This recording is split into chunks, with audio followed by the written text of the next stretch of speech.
Sorry about that. These things are a little tricky to fly. Yeah, well, I swear with a slightly larger one, you could do some genuine damage, like maybe even kill somebody. Wait a minute.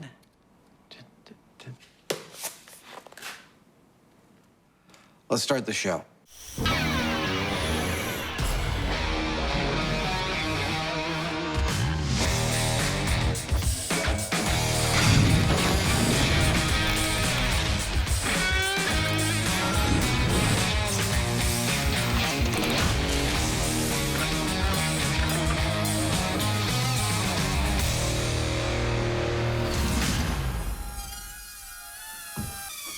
I'm guessing this story is about drones. It is. In fact, we have two awesome flying stories in this episode. One of them is about these guys. But first up, we have a totally amazing story. Let me ask you, do the words Dragon Lady mean anything to you? I don't want to talk about it. Okay, I think we're probably thinking of different things, because Dragon Lady is, in fact, the nickname for the legendary high-altitude single-seater U-2 reconnaissance plane in use by the Air Force since the late 50s. Okay, what about it? Well, there is a myth that the U-2 plane is the toughest plane to fly and to land of any other plane. I think we should take a close look at that. The Air Force isn't going to let us get anywhere near something like that. C-134.8, 34.8. I thought the same thing, but amazingly, they have agreed to let you and I have a close-up, first-person look at their U-2 program and see just how tough those planes are to operate.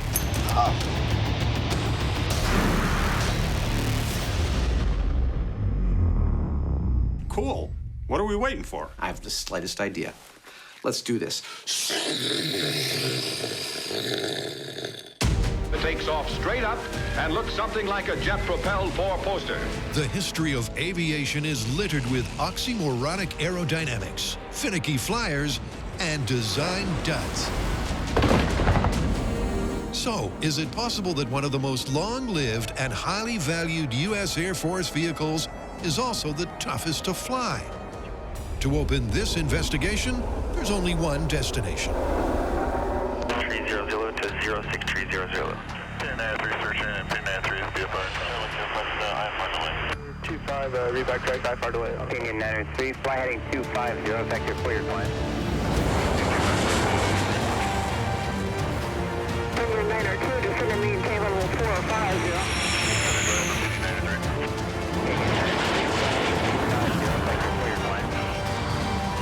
Well, when you've got questions about the U-2 plane, they will get answered here. I'm standing at the home of the U-2 program. This is where the planes are serviced. This is where the pilots train before flying to every corner of the globe to do their jobs. We should totally be able to get to the bottom of this myth here, and we might even get a flight.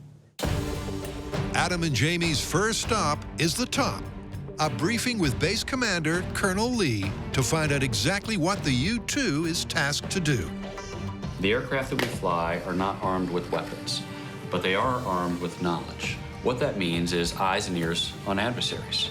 This is our mission, to train, deploy, and employ our airmen and assets to deliver globally integrated intelligence, surveillance, and reconnaissance in support of national objectives. It's a big job for a big plane. So, we get to see the plane? Let's go look at the U-2. All right. To begin to understand just how hard it is to manage this marvel of aviation engineering, Well, Adam, Jamie, this is the infamous and venerable U-2 Dragon Lady. Major Bartholomew, who has more U-2 flying hours than any Air Force pilot in history, runs the guys through the specs. The original design dates from the mid-50s. Single engine, high altitude, long wingspan, lots of thrust, lots of lift. We can take a heavy payload up to a great altitude and loiter for a long time. It's clearly a distinctive design, an oversized glider with a huge turbojet engine.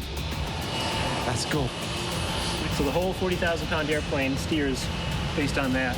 But what exactly makes it so tough to pilot? The challenges this aircraft presents its pilots are numerous and significant. All the fuel is kept in the wing. First up, the plane can't even support its own massive wingspan when it's taking off. When the wing develops lift, the pogo falls away.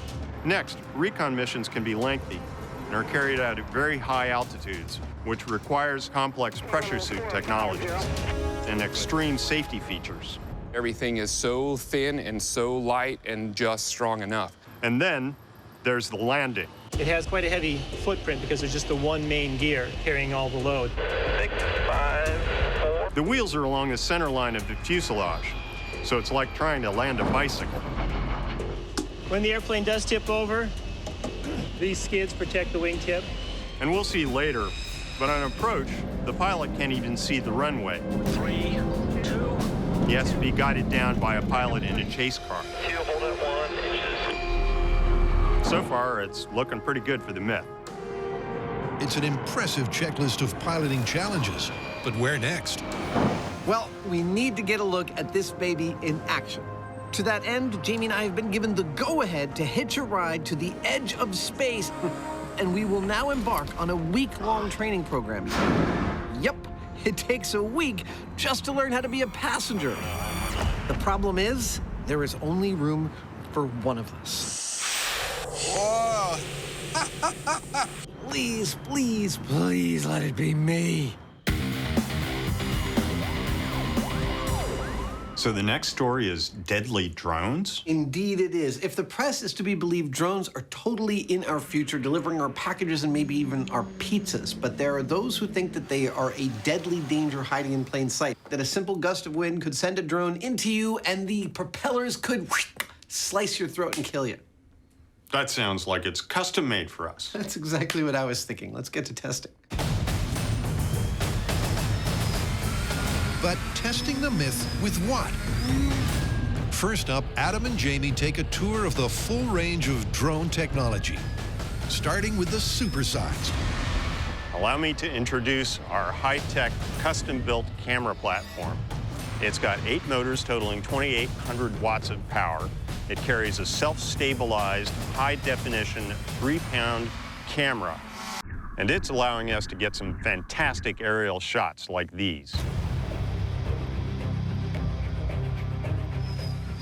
That amazing piece of technology was made possible by 4 advances over the past decade. Higher-powered, smaller lithium-ion batteries, miniature high-powered motors, miniaturized electronics components like GPS navigation and accelerometers, and smaller high-definition cameras. Pretty cool, huh? And at the other end of the scale, This is your basic consumer-level multi-rotor. It's on the small side, but it has all the features that the large ones don't. Propellers, motors, Well, as in any new technology, there can be casualties. but as per the Myth, would one of those casualties ever be human? Could a drone really be deadly? To begin their quest in earnest, it's back to the shop, where Adam has 2 mid-range models most likely to be used in a commercial delivery. On the left here is a fly-it right out of the box small model. Slightly larger is a intermediate kit level model, which comes with all the pieces you need to fly. You just have to assemble them. This one's apparently ready to fly, so I'm gonna give it a shot to see how easy it actually is.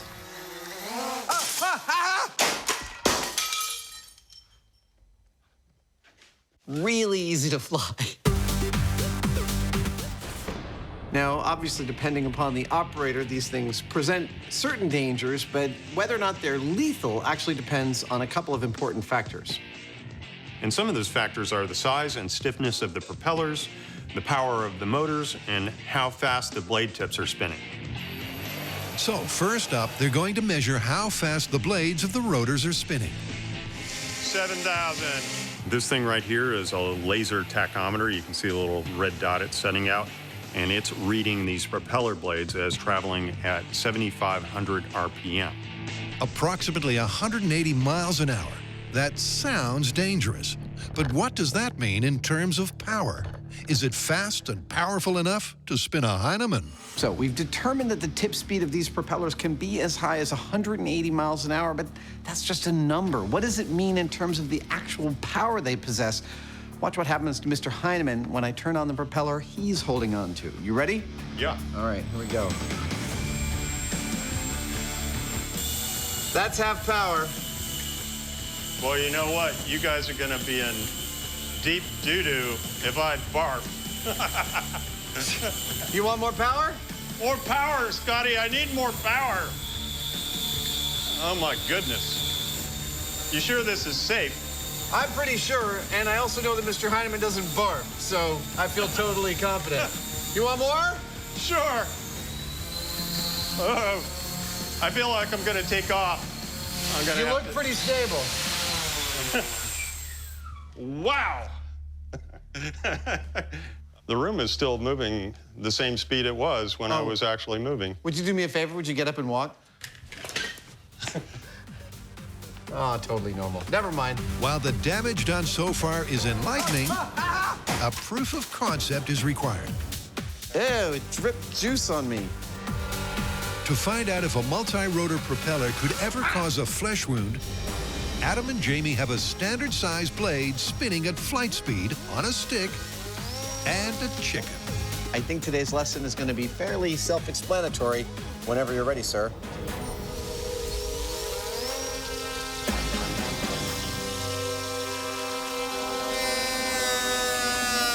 Yeah! There we go.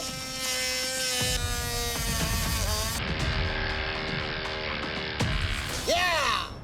Check that out. That right there, my friends, that's an injury. But let's face it, we're not just talking about an injury, we're talking about lethality. Which means we're really talking about this vein right here, the jugular, yeah. I think if we're gonna continue testing, we need to make a neck as a testing platform that we can run our multirotors into. Could a drone delivery ever be deadly? Adam and Jamie have a promising proof of concept. Yeah, there we go. Now, to cut a little deeper.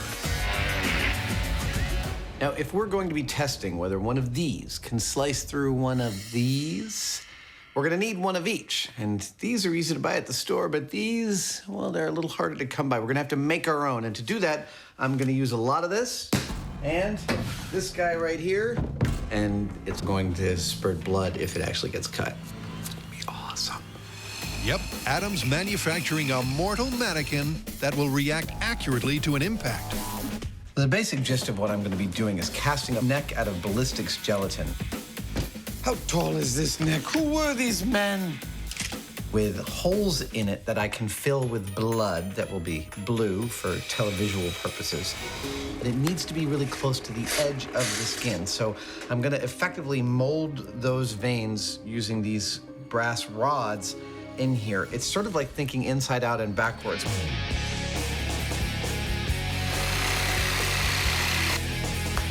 With the negative mold of the blood vessels in place, it's time to prepare the fake flesh.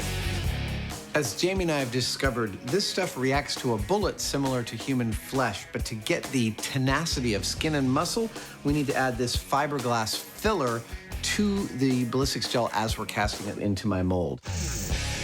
Oh, beauty. Oh, I'm very pleased with how this is going so far, based on nothing. Once set, it's simply a case of easing the fleshy throat free of the mold. Almost. Come on.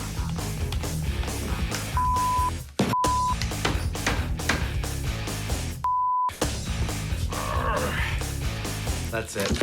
All right. Thank you. Then Adam plumbs the system with blue blood. Nice. And tests his anatomically accurate jugular. It's at the right depth beneath the flesh. That is a bleeding neck. And requires the same force to slice. All right, could someone give me a Band-Aid? Next, Adam mounts the neck ready for its date with a potentially deadly drone.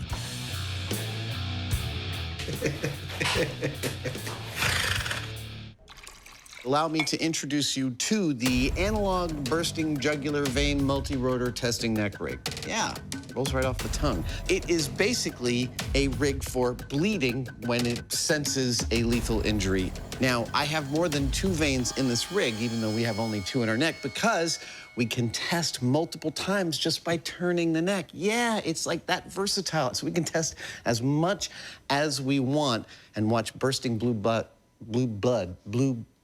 fly out of the veins. I'm gonna stop talking now. But before Adam's blue blood dummy is deployed in the drone firing line, it's back to Beale Air Force Base to tackle the myth that the U-2 is the world's toughest plane to pilot. Welcome to high-altitude physiology and full pressure suit orientation. Adam and Jamie are both in training for an in-flight investigation. One will fly, one will be on standby. Pop your helmet off just like that. And they're starting with several not-so-brief briefings You're gonna have a suit controller like this. about the safety equipment It acts as a backup pressurization system. and emergency procedures. We're going to teach you how to parachute safely to the ground. These are no minute-long demonstrations from a flight attendant Primarily, it's to prevent decompression sickness. and a clear indication of the enormity of the endeavor. If you lose cabin pressure, the suit would If inflate. you are unconscious, there are inflators During inside. this time, your visor is going to freeze over. You will not be able to see. Blade, so They're not sugarcoating this for us. There are a lot of potential dangers to taking a flight like this, and there's a lot of contingencies that they have carefully planned for. You can use that as a flotation device if need be. Perhaps the worst possible one is if we have to exit the plane sometime between taking off and landing. You have to put your hands in front of you, protect your jugular. And in that case, there is a bunch of equipment that could maximize our chances for survival. And in this room, we are going to learn about some of that equipment. I really, well, I think it's pretty cool stuff, but I hope we never have to touch it. you have steel wire. You're gonna have a small compass, pocket knife. If you have to cut yourself down from something. Now, we're nowhere near getting into one of these planes yet, but already we've got all this stuff that we have to know how to deal with. The good news is you have an ejection seat. The bad news is you actually have to pull your own ejection handle to get out of the aircraft. Even something like peeing seems like it's kind of a complicated ordeal. Push down, lock it to the side, and you can begin your slowed, controlled urination. I don't think that I don't want to be pushing or pulling buttons without really knowing exactly what they do. So it's going to take a little practice. So why all of this complex equipment? Why is the U-2 program the only program besides NASA Absolutely unreal. and the space program that utilizes a full pressure suit? The primary purpose of wearing this full pressure suit is to prevent hypoxia. Well, one is, of course, because it flies higher than any other normal airplane into what they call the space equivalent zone above 50,000 feet. But more primarily is what happens to us when we go to that height. Our bodies have evolved to process oxygen properly from sea level to 10,000 feet. How much is 8 minus 3? 8 minus 3 is 4. When we go above that, we cease being able to functionally take in oxygen. Put up the switches, we will die. Put up the switches.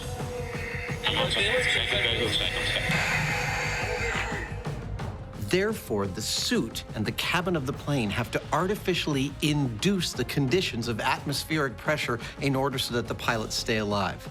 That is a significant amount of technology to solve that one problem. Let's pull down on the red lanyard.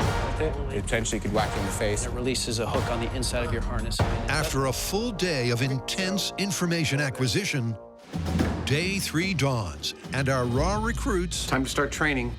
are getting physical. Want to see the coolest part? Aha, look at that. Patch. With a crash course in what to do if the plane crashes. That's 3 weeks of Army Airborne parachute training right there. That's all you do. Land. This is pretty cool. We've just gotten walked through all of the different contingencies that could happen if we have to bail out of the plane at altitude.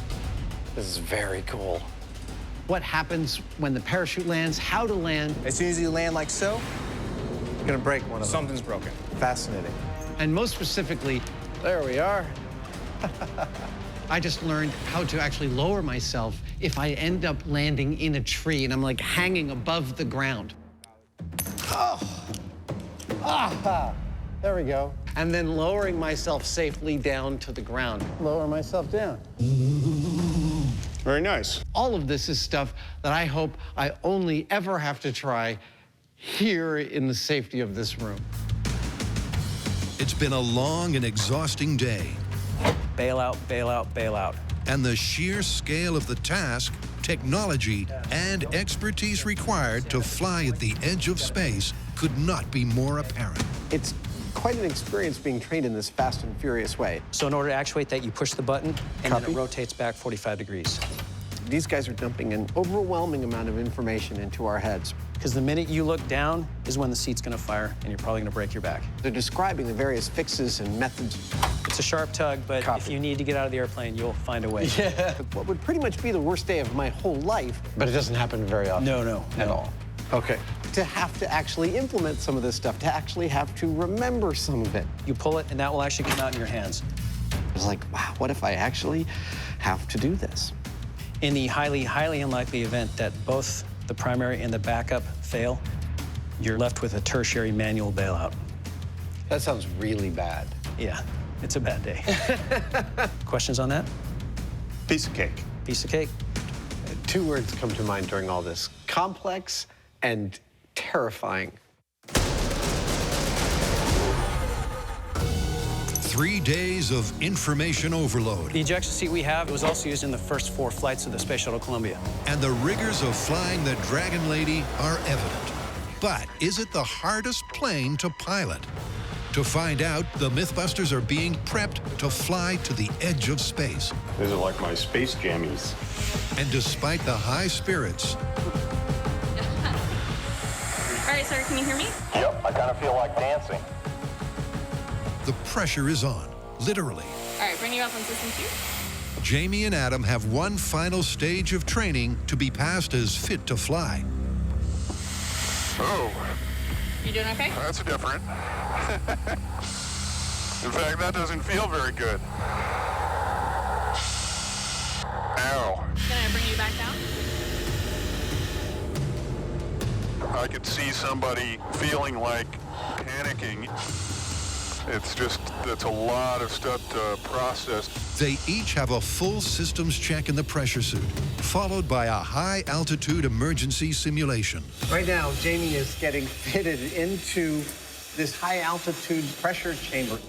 Right and left gloves are integrated and locked. It will replicate the lack of pressures that he might experience under different circumstances in that very suit. The environment inside the chamber will simulate the flight plan of a U-2. So, Jamie, what we're going to do now is bring the chamber up to 5,000 feet, check the ears and sinuses, and make sure they're clearing okay. If the cabin pressure of the U-2 was to fail, How you feeling right now? Jamie needs to prove he can operate the suit and emergency systems. So right now we're just doing a slow ascent up to flight level 400. As they approach cruising altitude, there's a startling reminder of the dangers involved. Oh, there we go. A beaker of water at body temperature begins to boil. If Jamie's suit were to fail, that's what the liquids in his body would do. All right, let's go ahead and try to reach that ejection handle. With that thought in mind, and at maximum altitude, Jamie has a few tasks to complete. Down by your right buttocks there, that's the scramble handle. Pull it up towards your chin just a little bit. That's good. The final being the suit's automated response to a sudden cabin pressure failure. 3, 2, 1. And go ahead and pull that helmet hold down. That was something else. It's kind of scary, actually. 1. There's a lot of force, and when they decompressed rapidly, it's just like, whoa. You're sort of feeling like popcorn. While Jamie clearly didn't enjoy the experience, he did pass muster. Awesome. Cue fanboy Savage. Oh, the gloves. The coolest thing about this is I'm not just wearing a suit. I'm not even wearing a machine. Wow. Oh, man, that's far out. Woo! I'm wearing the apex of decades of tens of thousands of people problem solving how to survive in hostile conditions. And I can feel that technology. Whoa. I can feel how reliable they've made things to touch and to understand with your hands. All of this born by hard experience. Lots of people gave their lives so that this suit could protect these pilots. Are you good to go? I am good to go. Honestly, everything about this kind of astounds me that people do this every single day. Starting climb to 5,000 feet at 5,000 feet per minute. It takes a team of people to put me in this suit correctly. How's your comfort level? Well, I'm fighting up a storm. But more than that, once I was under the simulated depressurizations. Oh, there we go. Wow. Where the suit would inflate, it gets incredibly tiring. Locate the ejection handle in between your legs. Oh, there you go. So your fingers around it. Yeah, there we go. Okay. These guys have to be in incredible shape because I was just sitting in a chair being tested. These guys are actually potentially flying planes under these conditions. 3, 2, 1. Go ahead and pull that green lanyard. Use the mirror. So, our training is done and we are ready to fly. Excellent. Welcome. Welcome, everyone. Remember, we went through all of that just to be passengers on the U-2. Now we got to do two things. One, we got to figure out which one of us is going to fly, me or Jamie. And two, we got to let these professionals figure out the logistics of their flight plan. Just a little bit of waiting. While Adam and Jamie wait for flight clearance, the guys decamp to the perfect location for wind-protected precision flying. We are testing the myth that multirotors can possibly be lethal. So this is our multirotor. This is our multirotor pilot, James Franklin Heineman. And this is our potential victim with veins filled with blue blood, clearly a Vulcan, who we're going to steer this thing right into. You ready to fly? Sure. Okay, here we go. All right. For this first test, we're going to get our little copter up about this high. I wouldn't want this thing flying at me. Sounds like a swarm of angry bees. And then drive it right into the neck of our dummy. And we'll see what happens at that speed with those propellers. Oh! That was a perfect hit. And it was going pretty quick. Oh! It doesn't seem to me that anything at all happened to the neck. Take a look at the high-speed footage of the multirotor hitting the neck. You can see the props bending right out of the way, even in the face of something as soft as neck flesh. Yeah, clearly they were designed to do that. Yep, the fly-it-out-of-the-box quadcopter didn't make a dent. But next up, the kit model. That one's much scarier. More likely to be used for large deliveries, it's heavier, has more power, 6 rotors, and sturdier propellers. Let's see what it can do. Oh. Oop. That's no good. Take 2. It's going right for me. Oh! Oh! Oh! Sorry about that. I'd rather not experiment on each other. The larger model is proving trickier to handle. Aww. But eventually, Jamie gets it going where he wants it. Yeah. Ah! Nice! Well, bigger multirotor, bigger propellers, nice fat hit right here in the vein. Nothing. No penetration. I'd just say that aside from being amazing pieces of technology, these multirotors are genuinely spooky to be around. One, they sound like a hive of angry bees. Oh. 2, I am genuinely physically afraid of them hitting me, but apparently that fear is without any reason because we've been smacking them into our neck without any injury whatsoever. So where does that leave us? Come on, we're the Mythbusters. We're gonna sling our camera platform into it. This has 8 rotors, weighs 16 pounds, and the propellers are not made of plastic that bends out of the way. No, they're made of carbon fiber. I'm genuinely scared about what this is going to do to this neck. Scared and hopeful. The myth that one of these can cause a lethal injury is looking suspect. He's totally fine. But the team is dumping the 2 realistic mid-range models and going for broke with the Mythbusters' own custom-made camera-carrying behemoth. I thought the other 2 multi-rotors were scary. Cue the team's expert pilot, Duncan, and this myth's final chance for gory glory. I was wrong. That thing is terrifying. This large multi-rotor is a different beast than what we've been handling earlier. All right, shall we do this? You ready? Ready. It's much bigger and heavier. Once it starts to move into the neck, it doesn't want to just bounce off because it's so heavy. So I think this is going to actually do something to our neck, something bad.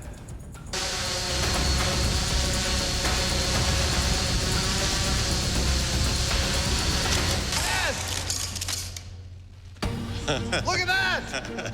It's bleeding. That's bad! Dude! Yes! There you have it, kids. It's all fun and games until someone loses an eye or a vein.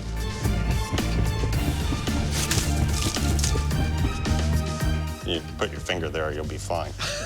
I'm not sure. So what have we proven after all this mayhem? I think we've actually proven 2 different things. On one hand, the smaller multi-rotors you can buy at the store are pretty darn safe, and they're designed to be that way. But this is a new hobby, and there are lots of people building larger and larger multi-rotors to handle bigger and bigger payloads. And when those multi-rotors get bigger, the dangers they present are absolutely real. I know we've been looking at a worst-case scenario, but I think we got to call this thing plausible. You agree? I agree. You know, as a general rule, I always try not to put my neck near large, heavy, fast-moving objects with spinning blades on them. I think that's a good general rule. Let's get out of here.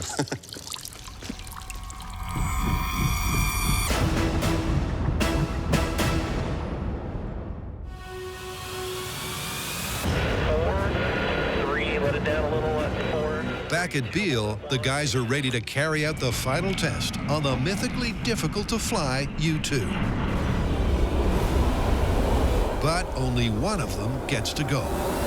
Well, you know, for crying out loud, you're a fanatic about this stuff. You collect these things. Yeah, I do. So I can't, in good conscience, deny you the pleasure of doing something like that. I really appreciate that, sir. Thank you very much. You owe me one. Oh, I totally owe you one. Absolutely. Jamie the gentleman steps down. A very happy Adam steps up. I'm pretty excited. Can you tell? For the defining, not quite hands-on test. Now it's go time to figure out just how hard this plane will be to fly. I won't be flying it. No. I'll just be helping to assess that.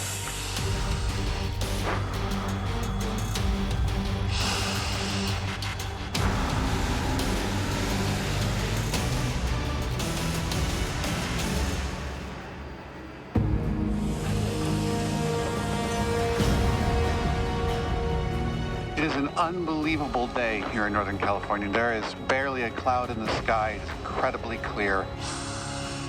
It is a perfect day for flying.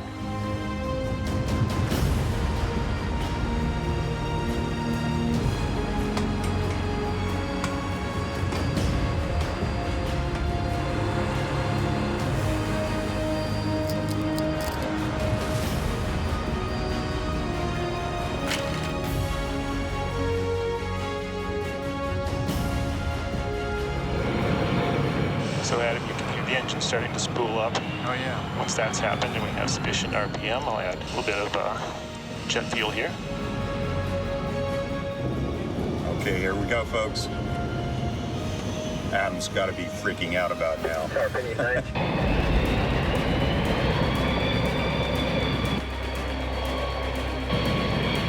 right, Adam. At this point, you need to make sure that the boost lever is aft and your T-block there under your left rib cage is 1 notch open. Yes, it is currently 1 notch open. Boost lever is still aft. Tell you one thing, this plane is such a unique and problematic thing to fly that it requires a lot of people to make sure it's all perfect before it takes off. All right, the Pogo crew has pulled the pins, so the Pogos will fall away as we take off. Please fly heading 250, effective clear climb. All the checklists have been checked. We are just seconds away from taking off. All right, here we go. Brake release, full power. Here we go. Here we go. We are taking off. Oh, man. That is a lot of horsepower. Wow, we're already lifting. That's crazy. Whoa, wow. Man, that's steep. Wow. We are already lifting. We're banking hard to the right. This is part of a takeoff that keeps the U-2 above the base. We're sort of spiraling straight up.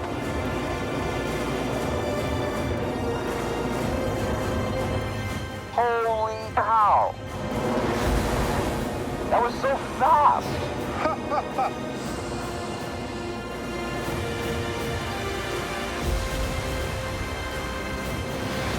We're turning on a dime as we spiral up into the air, climbing very rapidly.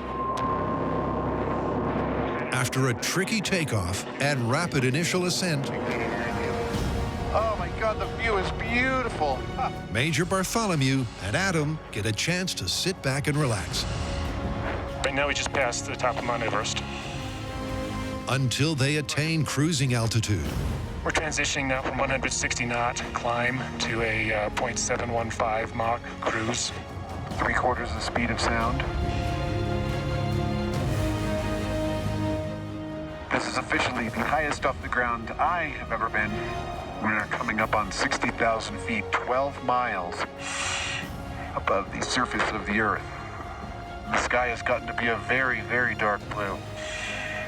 What an unbelievably beautiful day.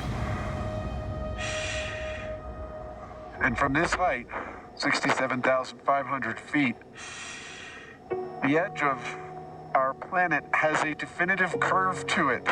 It is more three-dimensional than I have ever seen it. There we are. Ladies and gentlemen, 70,000 feet.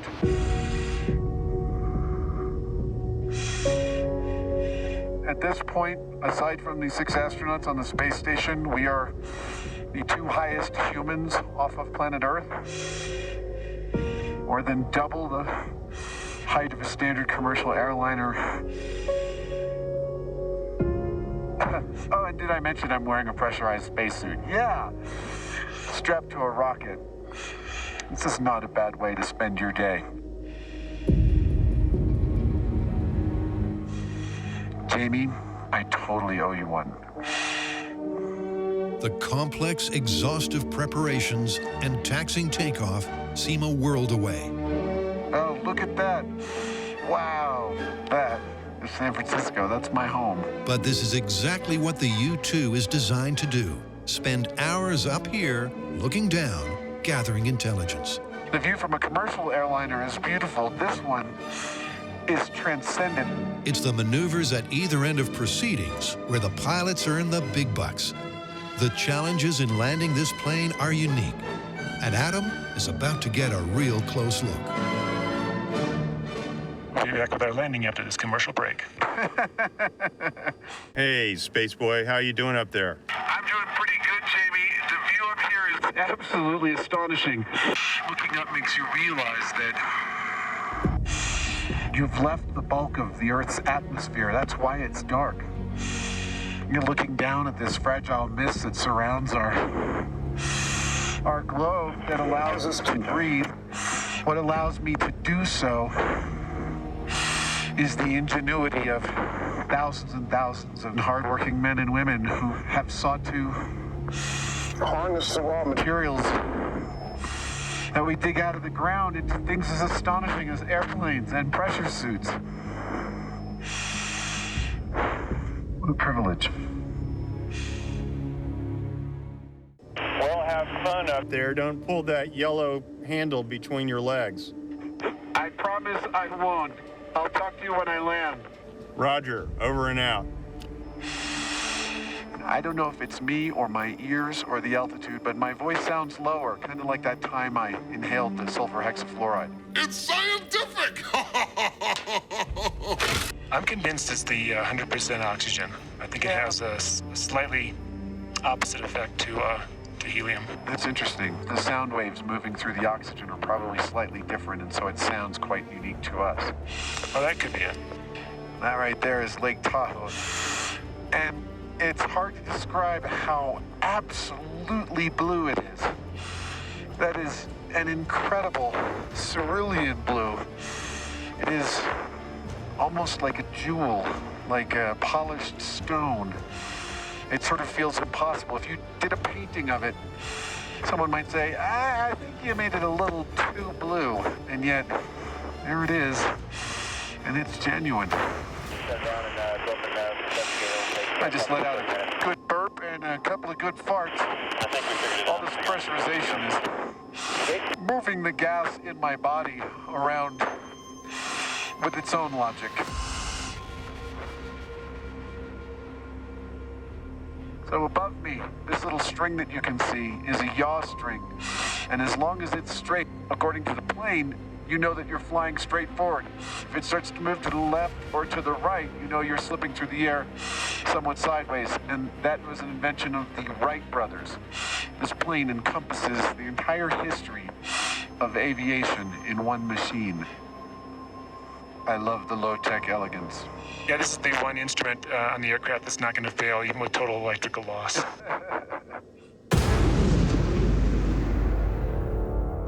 Oh man, that is a lot of horsepower. Wow, we're already lifting. That's crazy. Whoa! Wow! Oh my God, the view is beautiful.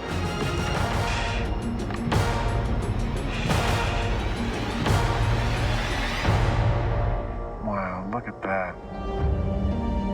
There's no doubt the high-altitude U-2 is a beautiful piece of aviation technology. Caffeinated apple pie. Yeah. But the question yet to be answered is, oh, that's delicious. Is it the most difficult to fly and land? These guys fly these planes upwards of 12 to 14 hours at a time. Yep, and after such mammoth flight times, you must have some butt-shimmying exercises you do to keep yourself from going numb during long flights. I call it building your ass callus. comes the landing. Alrighty, ready to begin the descent? This is where the rubber meets the runway. I'm gonna start by dropping the gear so you'll feel a little bit of a clunk. And perhaps the biggest challenge facing any pilot anywhere. 2 gear down and locked. Now I'm gonna bring the throttle back. The Dragon Lady lands tail wheel first at a speed that practically stalls the wing. And with only 2 sets of landing gear in the center of the fuselage, it's like landing a bicycle. The pilot has lowered the landing gear and implemented several procedures to add drag so that it's moving slow enough when we get to the runway that we can actually land. That's not all. There's the ground effect. The U-2's high aspect ratio wings and commensurate uplift means that on final approach, it tends to float, requiring incredible skill to control. There's also the issue of runway visibility. This is a chase car, and it's being driven by an actual U-2 pilot because the pilot in the plane has such limited visibility that he can't even see the runway when he's down close to it. This pilot is going to be talking him down with foot-by-foot instructions so that he can respond appropriately at the right time. There we got our threshold speed, being under 2300 down to 2 until established. And now this is the fun part. This is the part where I earned the big U-2 pilot bonus money.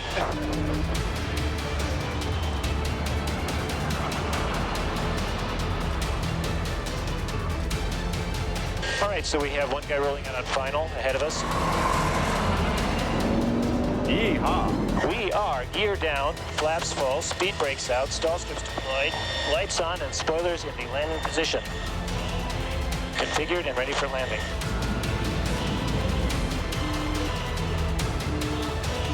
At the T.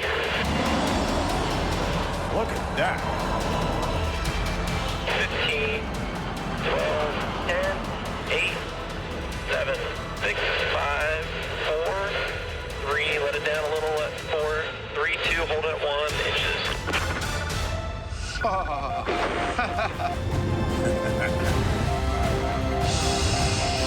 Wow. Very nice. Welcome back, gentlemen. He's required by tradition to say very nice, whether it is or not. Oh, okay. It's been a lot of fun. Thanks, Adam. Now there's our big old reception committee. All right, throttle off. All right, editors, if you could give us a little montage of some of the astonishing things we've gotten to do in the course of doing Mythbusters. Welcome back. I'm thinking flying a rocket car across the desert. Watching the rocket sled accelerate to the speed of sound and hit the immovable wall. That was awesome! Sliding down a 200-foot water slide at 70 feet through the air into a target.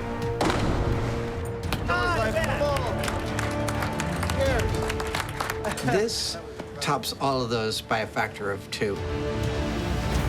That was unbelievable, unrepeatable, incredible.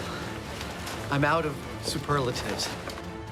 I have just spent the last 2 hours strapped to a rocket, wearing a spacesuit, flying to the edge of our Earth's atmosphere and seeing my hometown from a vantage point.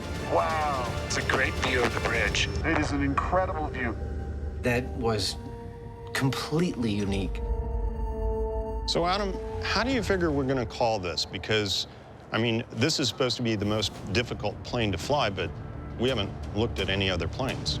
Okay, but we did learn this. It is a completely unique airframe, purpose-built for a completely unique mission. It requires a more numerous flight crew and a more exhaustive set of protocols than any other plane in the military, and it is the only airborne endeavor besides going to space that requires the wearing of a spacesuit. This is not a bad way to spend your day. I think that places it in the plausible category. Okay.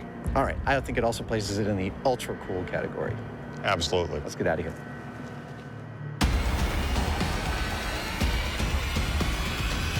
So, Adam, do you know why she's called the Dragon Lady? No, I don't. Because you don't know whether she's going to land like a dragon or a lady.